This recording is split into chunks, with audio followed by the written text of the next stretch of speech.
So now I'm going to show you how to make your gnocchi and tomato bake. So you need to start off by weighing out a kilo of your potatoes. So once you've got your kilo of potatoes, start by swilling your potatoes off. And then you want to place your potatoes into a saucepan and then cover them with water and then place them on the hob. Whilst you're waiting for your potatoes to boil, I'm just going to show you now how to make the tomato sauce to go with your gnocchi.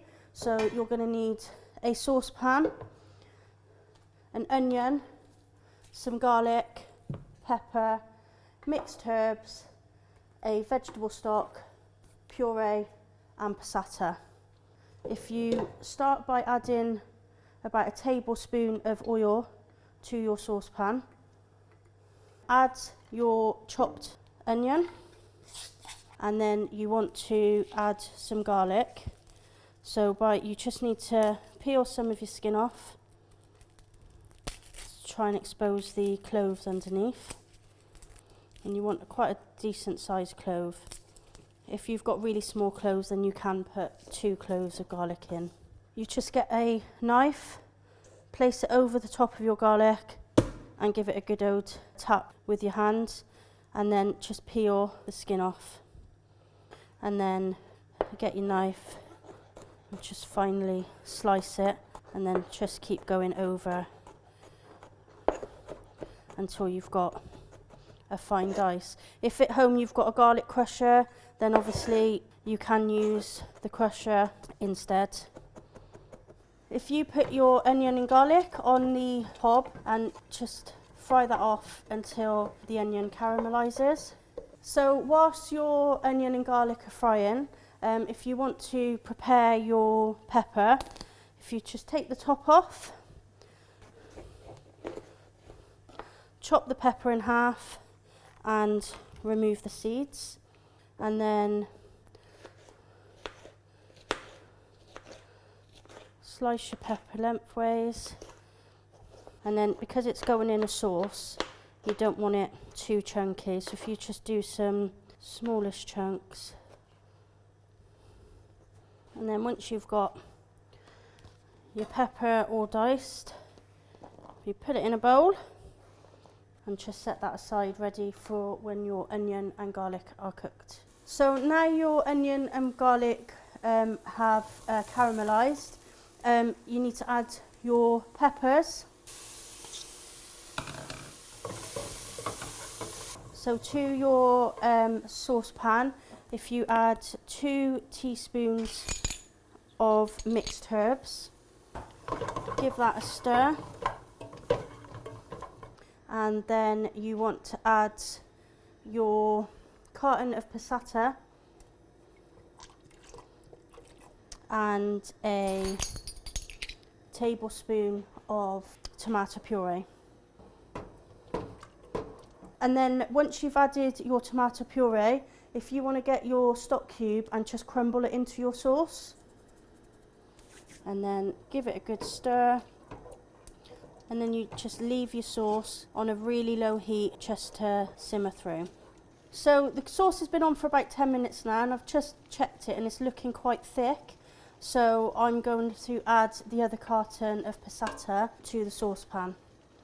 So now your potatoes have been boiling for 20 minutes. If you take them off the hob and drain them, and then we are ready to make gnocchi. So once you've peeled the skins off your potatoes, you want to add, I've just weighed out 350 grams of flour. If you add some flour to your worktop, if you have a potato ricer at home, this is probably the best way to do your potatoes, but if not, it doesn't matter. Place one of your potatoes into your ricer and then just squeeze it out on top of the flour, like so. And then if you've got a ricer, then you just do that with all your potatoes. If you haven't got a ricer, then if you place your potatoes back into the saucepan and get your masher and then just mash your potatoes. You need to make sure when mashing, using a masher, that you have got no lumps, because you don't want to end up with lumpy gnocchi. Once you've mashed your potatoes, if you then put your mashed potato onto the work surface with your flour, add some flour to the top, and then just work your flour into your potato. Just keep adding flour. What you want to do is get to a nice smooth dough, and don't be alarmed if you think you're using too much flour. So what you want to aim for with your dough, you don't want it to be sticky. So just keep rolling and adding some flour bit by bit until you're kind of like looking for like a bread dough consistency. If whilst you're kneading your dough, you've got some little potato eyes, then just pick them out. So once you've got your potato and your flour into a non-sticky dough, you literally just have to cut it into some little segments. And you might need a little bit more flour for this to do this, just to roll it. You just need to roll it into a little sausage. You want it about a thumbnail thickness. So just cut them into little dumplings. So once you've done all of your dough into these little dumplings, you get a fork, get one of your little dumplings, and then just roll it down the fork so that you've got the indentation of the prongs. You don't want to put the gnocchi through the fork, it's literally just to get the indentation. And then you do that with all of your little gnocchi dumplings. So now you've rolled and shaped all your dough, if you place your gnocchi onto a tray, I've put a bit of greaseproof paper on mine so they don't stick, but you can just dust some flour on the tray, and then we will take that to your pan of boiling water. Once your pan of water is boiling, you literally just drop your gnocchi into the pan, and they take about 2 minutes. They will sink to the bottom of the pan, and then once they start floating on the top of your water, you need to get them out pretty quick, because otherwise you will end up with mashed potato in the bottom of your saucepan. So now all your gnocchi is cooked, you want to tip your gnocchi into your pan with your tomato sauce.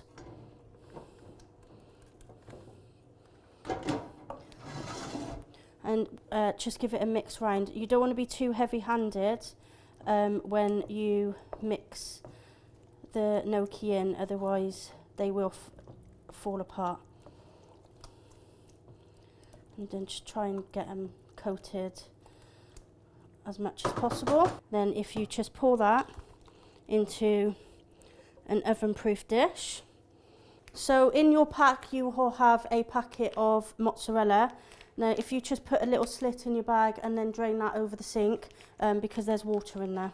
So once you've drained your mozzarella, if you take it out of the packet and then try and do thin slices, don't worry if it crumbles.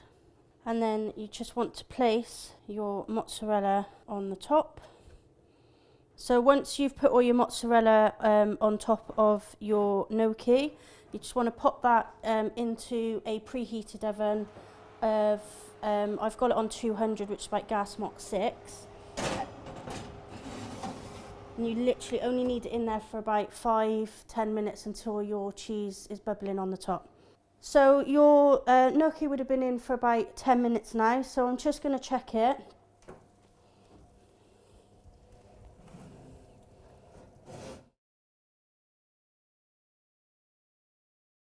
So as you can see, the mozzarella on the top has gone nice and crispy. So now all you need to do is just dish up your gnocchi. Gnocchi is really filling, so you don't need lots of it.